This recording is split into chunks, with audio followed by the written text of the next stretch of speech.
The legendary value investor and Berkshire Hathaway chairman Warren Buffett has an unmatched track record of market-beating returns for more than half a century. The 91-year-old billionaire says, "The stock market is a device for transferring money from the impatient to the patient."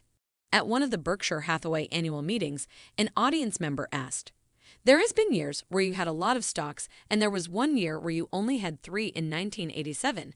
What is the ideal number of stocks to have in a portfolio?"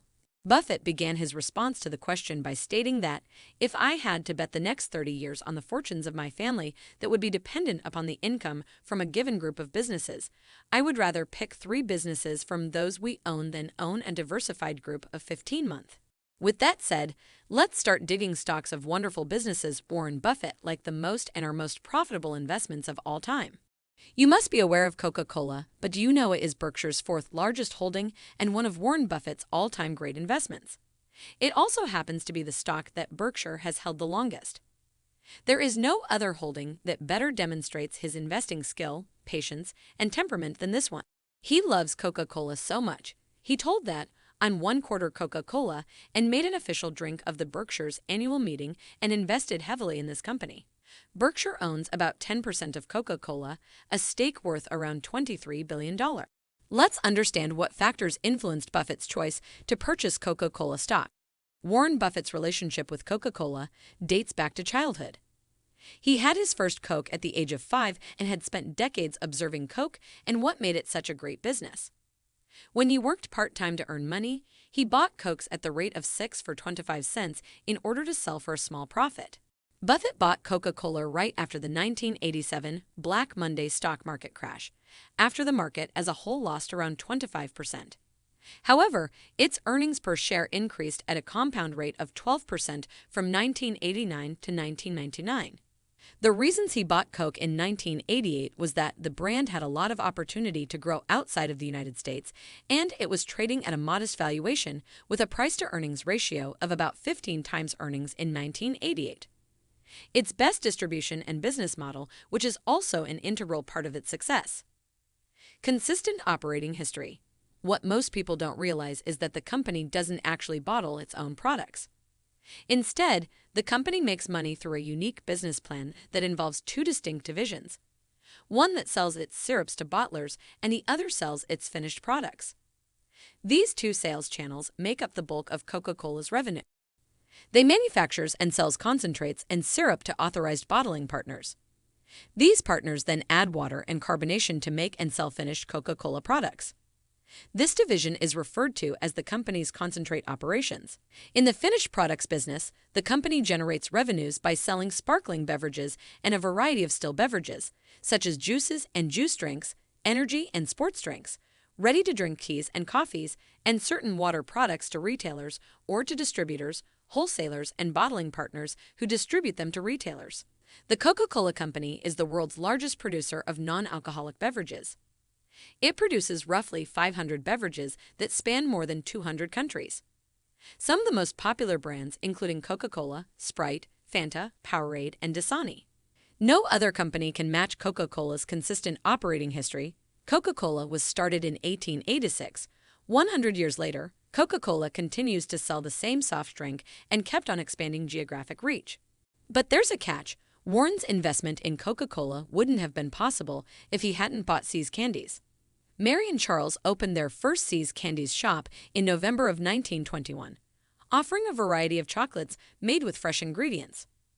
Following Mary's death in 1939, Charles and later his son Lawrence took the reins, growing the chain to more than 160 stores.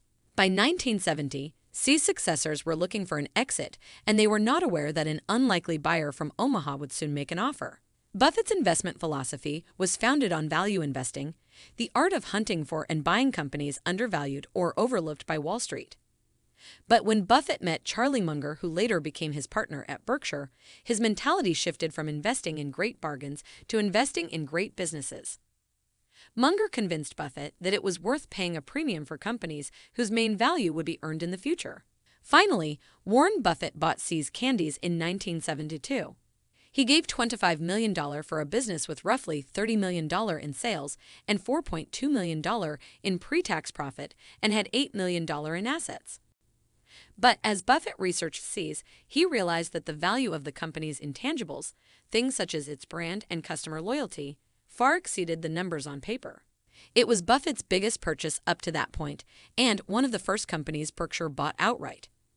Instead of rapidly expanding See's, Buffett chose to keep the company small and charge a premium on quality. He realized that See's had three different benefits. It possessed a strong built-in customer loyalty and famous brand, which make it easy to charge more and tough for rivals to steal business, required very little operating capital. Its product was so good that customers would tolerate price hikes.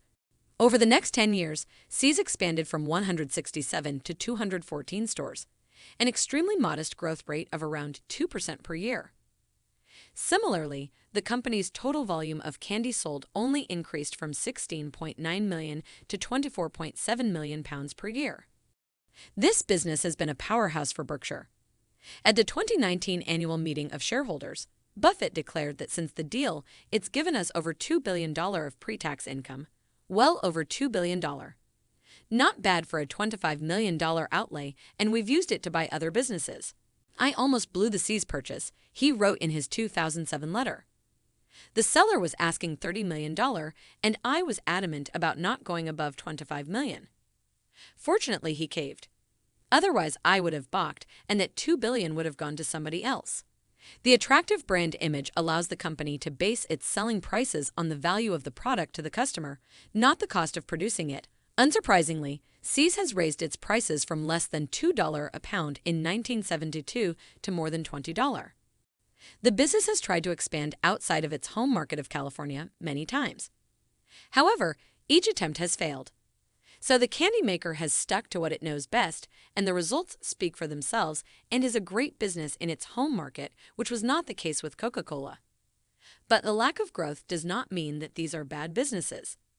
In fact, Buffett's right-hand man Charlie Munger has previously declared that these are some of Berkshire's best investments, and See's is still best known on the West Coast with dual headquarters in Los Angeles and San Francisco. Buffett avoids investments he doesn't understand well. This is the primary reason you won't find many high-growth technology companies' stocks in Berkshire's portfolio. Buffett, who had long avoided investing in tech stocks, shocked investors with the purchase of Apple shares. First bought 10 million shares of Apple back in 2016. He has since added to that stake, eventually investing more than $36 billion in the tech company's shares. Berkshire now owns just over 5% of Apple, which has a total market value of exceeding $2 trillion, making it Buffett's largest investment by far in another publicly traded company. Berkshire's stake in Apple equals about just over 4 to 5% of its overall investment portfolio. Why he invested in Apple? Moat. One of the factors that Buffett considers when evaluating investments is a company's competitive edge in the marketplace. He favors businesses that have a wide moat or a barrier that protects market share and future profits. Apple is a world-known brand name with a strong moat. This is why Buffett prefers to invest in Coca-Cola and other well-known American consumer goods companies. Return on equity. For a company to figure on Buffett's radar, its 10-year average return on equity should be greater than or equal to 15%. While American companies have on average returned 12% on equity over the last 30 years, Apple has generated 38.6% over the last decade. Company's ability to generate free cash flow. Rather than looking at a company's ability to generate profit, which can easily be manipulated, he looks at a company's ability to generate cash flow.